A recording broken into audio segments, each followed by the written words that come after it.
모든 사람이 좋아하는 호수법. 나는 제시 제임스가 활동하던 미주리주의 벤두리에서 자랐는데 커니 지방에 있는 제임스 농장을 찾아간 적이 있었다. 그 당시에는 제시 제임스의 아들이 그곳에 살고 있었다. 그 아들의 아내는 제시가 어떻게 기차를 강탈하고 은행을 털었으며 이웃 농부에게 빚을 갚도록 어떻게 돈을 나누어 주었는지 자세히 내게 이야기해 주었다. 제시 제임스는 아마 속으로는 더치 슐츠나 쌍권총, 크리올리, 알카포네 그리고 여러 조직 범죄단의 대부처럼 자신도 이상주의자라고 생각했을지도 모른다. 분명한 사실은 모든 사람들이 자신을 괜찮은 사람이고 훌륭하며 또 이기적이지 않다고 평가한다는 것이다. J. 피어폰트 모건은 인간의 심리를 분석한 글에서 인간이 어떤 행위를 하는 데에는 두 가지 이유가 있다고 했다. 하나는 그럴듯하게 보이는 이유이고 또 하나는 진짜 이유이다. 행위를 하는 사람은 그 진짜 이유를 알고 있다. 그러므로 당신이 그 점을 강조할 필요는 없다. 그러나 우리는 사실 내심으로는 모두 이상주의자이므로 그럴듯해 보이는 이유를 좋아한다. 그러므로 사람들을 변화시키기 위해서는 좀 더 고상한 동기에 호소해야 한다. 사업에 적용할 방법으로는 너무 이상적인 것이 아닐까? 한번 살펴보기로 하자. 펜실베니아주의 글레놀렌에 있는 파렐 미첼 회사의 해밀턴 J. 파렐의 경우를 예를 들어보자. 불만투성이의 어떤 사람이 파렐의 집에 새들어 살고 있었는데 이사를 가겠다고 으름장을 놓았다. 계약기간이 아직 4개월이나 남았는데 그는 계약기간을 무시한 채 당장 집을 비우겠다는 통지를 보내왔다. 그 사람들은 겨우내 우리 집에서 살았습니다. 1년 중 월세금이 가장 비쌀 때라서 아파트를 다시 세놓기가 어렵다는 것을 잘 알고 있었습니다. 임대 수입이 끊어진다고 생각하니 저는 벌컥 화가 났습니다. 보통 때 같았으면 당장 세든 사람을 찾아가 계약서를 다시 읽어보라고 말했을 것입니다. 이사 간다 하더라도 계약에 따라 나머지 임대료를 당장 지불해야 하며 나도 법에 따라 조치를 취하겠다고 말했을 것입니다. 그러나 분통을 터뜨리며 소동을 일으키는 대신 다른 방법을 강구하기로 하고 이렇게 말했습니다. 아무개씨, 말씀은 잘 알겠습니다만 저로서는 아무래도 당신이 이사하리라고는 생각지 않습니다. 오랫동안 임대사업을 하다 보니 사람 보는 눈이 생겼습니다. 당신은 처음 만났을 때부터 약속을 지키는 사람이라는 것을 알았습니다. 며칠 동안만 생각을 좀 해주시겠습니까? 다음 달 초까지 이사 가겠다고 말씀해 주시면 그렇게 하겠습니다. 이사하실 수 있도록 처리해드리고 제 판단이 잘못된 것이었음을 인정하겠습니다. 그렇지만 지금도 저는 당신의 약속을 지키고 계약을 지킬 뿐이라고 굳게 믿고 있습니다. 어쨌든 우리가 인간이 되는가 원숭이가 되는가 하는 선택은 우리가 해야 하니까요. 그 다음 달에 이 신사부는 스스로 저를 찾아와 임대료를 지불했습니다. 부부가 이 문제를 놓고 상의한 끝에 그대로 살기로 결정했다더군요. 그들은 명예를 지키는 유일한 길은 임대기간을 채우는 것밖에 없다는 결론을 내렸던 것입니다. 고 노스크리프 경은 공개하고 싶지 않은 자기의 사진이 신문에 나와 있는 것을 발견하고 편집장에게 편지를 썼다. 그러나 그가 내 마음에 들지 않으니 그 사진을 신문에 게재하지 마시오 라고 썼을까? 아니다. 노스크리프 경은 보다 차원 높은 동기에 호소했다. 누구나 마음에 품고 있는 어머니에 대한 존경과 애정에 호소해서 제 사진을 신문에 싣지 말아 주십시오. 어머니께서 대단히 싫어하시니까요. 라고 쓴 것이다. 존 D. 록펠러 2세도 자녀들의 사진이 신문에 실리는 것을 막기 위해 좀 더 차원 높은 고상한 동기에 호소했다. 그 애들 사진이 실리기를 원치 않소이다. 라고 말하지 않고 아이들에게 상처 주고 싶지 않은 모든 이들의 공통된 심정에 호소했다. 여러분들에게도 자녀를 기르고 있어 잘 아시겠습니다만 자녀의 얼굴이 너무 알려지면 좋지 않은 것 같습니다.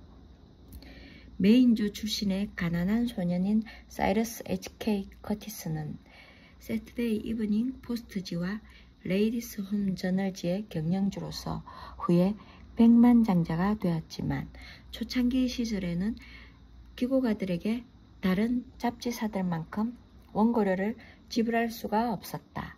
그래서 돈 하나로 따지자면 인류 작가들 거를 청탁할 형편이 되지 못했다. 때문에 커티스는 좀 더 고상한 동기를 부여했다. 가령 당시 한창 명성을 날리던 작은 아씨들의 작가 루이자 메이 엘코트 여사에게 원고를 청탁할 때 그녀에게 고료를 지불하는 대신 그녀가 가장 아끼고 있는 자선단체 앞으로 수표를 발행하겠다고 제의함으로써 성약을 받아냈다. 독자 가운데는 그런 일은 노스크리프경이나 록펠러 또는 감상적인 소설가한테만 해당되는 거요. 그러니 돈을 받아내야 할 골칫거리인 녀석들은 어떻게 대해야 하는지 알고 싶소 하고 말할지도 모른다. 당신의 말이 옳을지도 모른다. 모든 경우에 그리고 모든 사람에게나 해당되는 방법은 없는 법이다. 만일 지금 사용하고 있는 방법의 결과에 만족한다면 이런 방법을 사용할 필요는 없다. 그러나 만족하지 못한다면 한번 이것을 시험해 보는 것이 어떻겠는가? 다음 이야기는 제임스 L. 토머스라는 사람이 나의 강좌에서 발표한 체험담으로 꽤 흥미가 있다. 어느 자동차 회사의 고객 6명이 서비스 대금을 지불하지 않겠다고 했다. 청구서에 대해 항의한 사람은 아무도 없었으나 각자 항목 한 가지가 잘못 계산됐다고 주장했다. 회사 측에서는 고객들이 서비스 받는 항목마다 모두 서명했기 때문에 하자가 없다고 생각했고 또 그렇게 말했다. 이것이 첫 번째 실수였다. 신용관리부 직원들은 다음과 같은 방법으로 미수금을 받아내려고 했는데 과연 성공했을까? 1. 각 고객에게 전화를 걸어 납부 기한이 지나간 대금을 받으려고 한다고 통명스럽게 말했다. 2. 회사 측이 틀림없이 옳으며 따라서 고객이 틀렸다는 점을 분명하게 못 박았다. 3. 자동차에 대해서는 회사 측이 고객보다 훨씬 잘 알고 있다. 그러니 논쟁의 여지가 없다고 설명했다. 4. 그 결과 그들은 격렬한 논쟁을 하게 되었다. 이 방법 중 어느 한 가지라도 고객을 설득시켜 대금을 지불하게 할 수 있겠는가? 신용관리부 책임자가 합법적인 조치를 취하려 할 즈음 지점장이 이 일을 알게 되었다. 지점장이 조사한 결과 문제의 고객들은 평소에는 대금 지불에 전혀 이상이 없는 사람들이라는 것을 알게 되었다. 어디엔가 잘못이 있었던 것이다. 수검 방법에 근본적인 착오가 있었다. 지점장은 제임스 토머스를 불러 이 문제를 해결하도록 지시했다. 토머스가 취한 방법은 다음과 같았다. 1. 납부 기한이 훨씬 지난 대금을 받기 위해 고객을 한 사람씩 찾아갔습니다. 우리로서는 절대적으로 틀림없다고 생각하는 대금이었죠. 그러나 그 점에 대해서는 한마디도 하지 않았습니다. 오직 이제까지의 서비스 상태를 조사하고자 방문한 것이라고 말했습니다. 2. 고객의 말이 듣기 전까지는 말씀드릴 의견이 없다는 점을 분명히 했고 회사 측에도 잘못이 있을지 모른다고 말했습니다. 3. 내가 관심이 있는 것은 오직 고객의 차이며 또한 고객의 차에 대해서는 고객이 권위자라고 말했습니다. 4. 나는 고객이 말하도록 기회를 주고 고객이 원하고 또 기대해왔던 관심사에 예심을 가지고 귀를 기울였습니다. 5. 드디어 고객의 기분이 차분히 가라앉았을 때 자초지종을 말했습니다. 그리고 고객의 고상한 동기에 호소했습니다. 우리들이 부족한 탓으로 불편을 끼쳐 죄송합니다. 직원의 행동에 참으로 마음이 상하셨 줄 압니다. 정말 죄송합니다. 이런 일이 두 번 다시 일어나지 않도록 하겠습니다. 회사를 대표해서 깊이 사과드립니다. 선생님의 말씀을 들으면서 저는 공감하고도 끈기 있는 선생님의 마음씨에 큰 감동을 받았습니다. 선생님은 공정하고 끈기 있는 분이므로 부탁을 드리겠습니다. 누구보다도 선생님이 더 잘할 수 있고 많이 알고 있는 일입니다. 여기 청구서가 있습니다. 저희 회사의 사장이라고 생각하시고 청구 금액을 정정해 주시기 바랍니다. 선생님께 모두 맡기겠습니다. 무슨 결정이든 말입니다. 하고 고객에게 말했습니다. 그러자 고객은 청구액을 정정했을까요? 물론 그렇게 하더군요. 그런데 더 재미있는 일이 일어났습니다. 청구서 금액은 150달러에서 400달러까지 되었는데 그 고객이 그대로 금액을 지불하였냐고요? 네, 그렇게 해주었습니다. 그중 한 사람은 논란이 되었던 항목에 대해 한 푼도 지불하지 않았지만 나머지 5명은 모두 지불하더군요.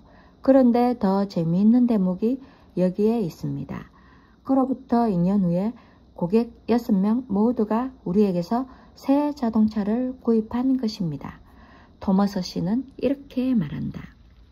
고객에 대한 정보가 불분명할 때는 그가 성실하고 정직하고 진실된 사람이며 또한 옳다고 생각하는 것에 대해서는 대가를 지불하는 사람이라고 생각하는 것이 좋은 방법이라는 것을 저는 경험으로 알게 되었습니다.